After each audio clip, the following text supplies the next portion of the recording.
ታስሎ እኮ እቺ ንገሪና እኔ ደግሞ ታጣጣፈር ለምን እንዴ ሴት አርግ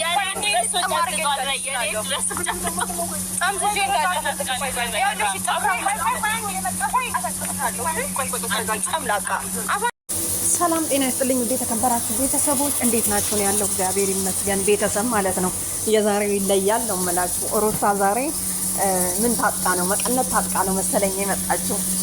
በጣም ተናዳለች። በጣም አንገብግቧታል ከፍቅር ጋር መሆኑ አብርሽ ማለት ነው። እና ከሄርሜላ ጋር ሲሆን እንደዛ ይሁን ብለን ተቀበለን። አሁን ከፍቅር ጋር ሲሆን ደግሞ ከሄርሜላ ጋር አብርሽ መሆንሽ እኮ እኔ ብዙም አላሳመነኝም። ሄርሜላ ለጥንቃቄ ብዬ ነው። ሄርሜላ ግን ብዙ መናገር አትችልም። በነገራችን ላይ እንደሰማዋት ስታወራ ምናምን አለ አይደለ? በቃ የሆነ ተፈጥሮዋ ዝምተኛ፣ የዋ የሆነ ብዙ መናገር ብዙ እየሰሙ ብዙ ማይናገሩ ሰዎች ምንድናቸው ይባላል? ቆቅ ናቸው አሉ። ስለዚህ እንደዛ አይነት ነገር ናት። ሩታ ደግሞ እንግዲህ ያው ጸጉሯን ሁሉ ቦጭቃ እኮ አንስታ መሬት ልታስቀምጠው ለትንሽ ነው። አብርሽ ባይደርስ ኖሮ በቃ ፍቅር ዛሬ ተጨምቀሽ ነበረ። እና ለማንኛውም እንግዲህ ወሬ ታወሪያለሽ፣ በጣም ወሬ እያወራሽ ነው ያለሽው ስለኛ፣ ስለ ሄርሜላ፣ ስለ ሩታ በየመንደሩ ሁሉ እየወርሽ ታወሪያለሽ። ቡና መጠጫ አደረግሽን፣ ከላያችን ላይ አቁሚልን። ገባችሁ አይደለ? እንግዲህ መንገዱ ይሄ ነው። እንግዲህ ፍቅርን ለማግኘት የፈለጉት እርግጠኛ ነኝ ፍቅር አብርሽን ይዛ ባመጣ ኖሮ ዛሬ በሰላም አገባም ነበረ። እርግጠኛ ነኝ ተጨምቃት ነበረ። ሩታ አካሄዷ ጥሩ አልነበረም። ስለዚህ በጣም ተናዳለች። በነገራችን ላይ ሩታ አሁን ከፍቅር ጋር ስለሆነ ተናደደች እንጂ ከሄርሜላ ጋርም ቢሆን አብርሽ መናደዱ አይቀርም። ይህንን አስረግጠን እናውቃለን እኛ። አስባችሁታል? አንገቷን አንቃ ልትገላት ምን ቀራ? ለማንኛውም ቤተሰብ እና ስድቡ ራሱ የሩታ ስድብ ዛሬ በጣም ከበድ ያለ ነው፣ ጫን ያለ ነው። በጣም ተናደሻል ምናምን። ነገር ግን እንደዚህ መሆኑ ጥሩ ነው ብዬ ነው ያላስብም። ምክንያቱም እናንተ ለምንድን ነው ድምጻችሁን አጥፍታችሁ እስቲ አብርሽ ናፍቃችሁና ሩታዬ ብሎ ምናምን ነገር ይደውልልሽ፣ ልጄ የት ነው ማግኘት ፈልጋለሁ ምናምን ነገር ብሎ ምን አለማመጣችሁ እናንተ? ምን አስቸገራችሁ? በቃ አብርሽ ባህሪው ነው። ሴት ያባርራል፣ ሴቶች ይወዱታል። የሚወዱበት እንግዲህ መንገድ እናንተ ናችሁ የምታውቁት። ምክንያቱም እኛ ሩቅ ነን ማለት ነው፣ ብዙ አናውቅም። እና ቤተሰብ ስለዚህ ድምጻችሁን ብታጠፉና እኛ ሴቶችንም ብታስከብሩን ምን አለ? ምን ያንቀረፍፋችኋል? አንቺና ሄርሜላ ብዙ መናገር አትችልም እንዳየዋት ከሆነ። በቃ ተውት፣ አብርሽን እንደፈለገ ይሁን፣ እራሱ ተመልሶ ይመጣል። ዞሮ ቢመለስ እንኳን እናንተ ማስገባት የለባችሁም። ግን በቃ ልኩን ለማወቅ እስቲ ጥፉበት።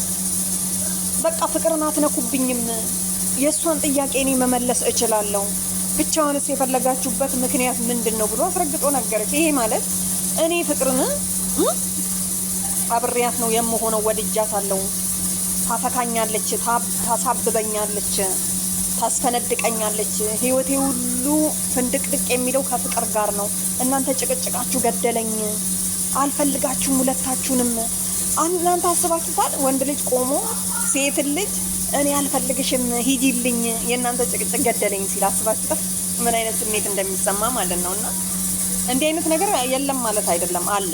ግን ደግሞ ሴቶች ቆራጥ ሊሆኑ ነው የሚገባው ማለት ነው። እና እስቲ አሁን አብርሽን ብቻ ወንዶች እያደነቁት ነው ያለው። በቃ እኛ ወንዶች ብለው ምናምን ነገር አለ አይደለ? እስቲ ሴቶችም እኛ ኩርት እንድንል ከአብርሽ ጋር ዞር በሉና አብርሽ የት ነው ያሉት? የት ነው ያለችው ሩታ? የት ገባች ብሎ እንቅልፍ አሳጡት። ሄርሜላ የት ነች ያለችው ብሎ እንቅልፍ አሳጡት። ምን አስከታተላችሁ? ማንም ሰው እኮ ሲከተለው፣ በተለይ ወንዶች ማለት ነው ክብር አይወዱ። ከምሬ ነው ማለት ክብር ማለት አንድ ሰው ሲያከብርሽ ታከብሬዋለሽ አይደለ? ግን ደግሞ ሴት ልጅ በፍቅር መንገድ ወደድኩክ፣ ተረጥኩልክ፣ ተነሳውልህ፣ የት ነው ያለው አብሬ መሆን እችላለሁ ምናምን ብላችሁ እንደዚህ የምታረጉት ከሆነ ወንዶች አያስፈልግም ማለት ነው። ኮስተር ስሬስ ነው መሆን ያለበት። ምክንያቱም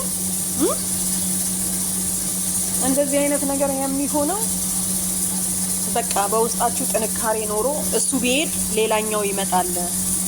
እኔ ትናንትናም ኖር ያለው አብርሽን ማለት ሩታ አብርሽን ሳታገባ ብቻዋን እየሰራች ኖራ ነበረ። አብርሽ መጣ፣ ልጅ ወለደች አይደለ? ከዛ በኋላ ግን ከአብርሽ ጋር ያለችውን ኑሮ ሳይሆን በፊት እኔ ብቻዬን እየኖርኩኝ ነበረ። ስለዚህ እኔ ምንም ነገር ካንተ አልፈልግም፣ እየሰራው ነው የምኖረው፣ ነገም እየሰራው ነው፣ ዛሬም እየሰራው ነው ብለሻል። ስለዚህ አንቺ ምንድነው የቀረብሽ ከአብርሽ ጋር? ዳኒ እኮ እውነቱን ነው። ምንድነው ያስነካሽ የሚለው ነገር እኔ አሁንም ነገም ምናምን ነገር አብርሽ ላይ የሆነ ነገር አለ ብዬ ጥርጣሬ ያሳደረብኝ። ኧረ እንዴት እንሁን እኛ? ስለዚህ ዛሬ ፍቅርሽን አወራሽ ምናምን ነገር ብላችሁ መምጣታችሁ ልክ አይደላችሁ። ለምን መሰላችሁ? እሱ አይደለችም ጥፋተኛዋ። ጥፋተኛው ባሌ የምትዩ ሰውዬ አብርሃም ተብዬው ነው። በቃ አንቺን እዚህ ጋር ቁጭ አድርጎ ሄደ፣ ያቺኛዋን መጣች። አንድ ሰው እኮ ስህተት ያጠፋል። ማናችንም ስህተት እናጠፋለን፣ አንዴ ሁለቴ ማለት ነው። ግን 3 4 ሲሆን ደግሞ ይደብራል። ስለዚህ አብርሽ ነገ ጠዋት ከፍቅር ጋር የሆነ ታይሙን አሳልፎ ምናምን ነገር ከዛ በኋላ ይመጣል ማለት ነው። ይሄንን እንዳትጠራጠሩ ማለት ነው። ለማንኛውም ቤተሰብ ለዛሬ ያለን ቪዲዮ ይሄንን ይመስላል። ሩታ እንደዚህ ስላደረጉ ምናምን ነገር አልተመቸኝም እኔ። ምክንያቱም ወሬ ተወራ አልተወራ ሲጀመር ምንድን ያለቻት መሰላችሁ? እኔ ስላንቺ የማወራው ፍቅር የምትባይ ኖ ሄርሜላ የምትባይ አትንኪ ምናምን ነገር አለች። ከዛ በኋላስ ምንድን ያለችው? እጇን ስታወዛውዝባት እጅሽን አወዛወዝሽብኝ ጭራሽ ብላ ነው እንግዲህ እንትን ያለቻት ማለት ነው። እና ሩታዬ ጥሩ አይደለም፣ ጥሩ አይደለም። እኔ በጣም ነው መፈራው። ተጠንቀቁ ማለት ነው ከላይ። ለማንኛውም ሩታዬ ልጅሽን ወጥረሽ አሳድጊ። ሄርሜላ ግን ተጠንቀቂ። አሁን ያለሽበት ሁኔታ ጥሩ አይመስለኝም ማለት ነው።